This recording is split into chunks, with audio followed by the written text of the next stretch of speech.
Today, we're looking at something that affects nearly every American: inflation. But we're also digging deeper into how the federal budget, national debt, and rising interest payments may be fueling long-term economic problems. Let's break it down. First, is inflation still rising? While inflation has come down from its 2022 peak, it's still higher than the Federal Reserve's 2% target. In April 2025, the annual inflation rate hovered around 3.4%, with core inflation, which excludes food and energy, slightly higher. Consumers are still feeling it. Grocery bills, rent, and insurance premiums are up, and wages, while rising, haven't kept pace in many sectors. So what's driving it now? That brings us to the federal government's budget and the ballooning national debt. Second, what's going on with the 2025 federal budget? President Trump's proposed budget has sparked intense debate. It includes increases in defense spending, border security, and tax cuts aimed at business investment. At the same time, it calls for cuts to some domestic programs, including public health and clean energy subsidies. But even with those proposed cuts, the federal government is projected to run a $1.6 trillion deficit this year. Why? Because the U.S. is now paying more than ever before just to service its debt. Third, the cost of interest on the national debt. As of mid-2025, the U.S. national debt is over $35 trillion. And because of rising interest rates, the federal government is now spending around $1.1 trillion per year on interest payments alone.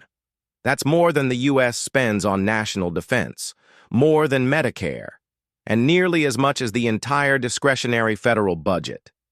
This means a growing portion of taxpayer money doesn't go to services or infrastructure. It just goes to keeping the debt from defaulting.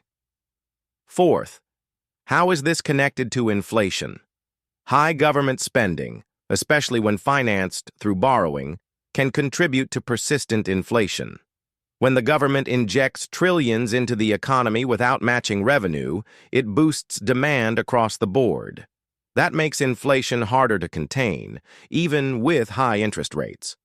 The Federal Reserve is stuck between two tough choices: keep interest rates high to fight inflation, which raises the cost of debt, or lower rates, which risks inflation heating up again.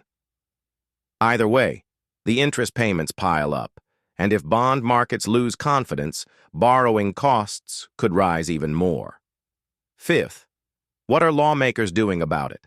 There's growing concern on both sides of the aisle, but no unified plan. Some Republicans are calling for mandatory spending caps and a return to balanced budget amendments. Others support using budget reconciliation to push deeper spending cuts. Democrats warn that cutting too aggressively could lead to recession and argue that the long-term solution lies in tax reform, especially targeting ultra-wealthy individuals and corporations. But so far, no major debt reduction bill has passed either chamber of Congress in 2025, and many economists warn that if nothing changes, interest payments will continue to consume a larger and larger share of the federal budget. So, what does all of this mean for the average American? It means inflation may not go away anytime soon. It means more of your tax dollars are going to pay interest on old spending. And it means that future budget fights, like the one we're seeing in 2025, will only get harder. Until lawmakers agree on a strategy that balances spending and revenue, the U.S. could be locked in a cycle of debt-driven inflation and economic uncertainty. Thanks for watching Politics Daily. We break down the biggest political issues with no spin, no noise, and no agenda. If you found this helpful, hit subscribe and let us know in the comments what topics you want us to explain next. See you in the next one.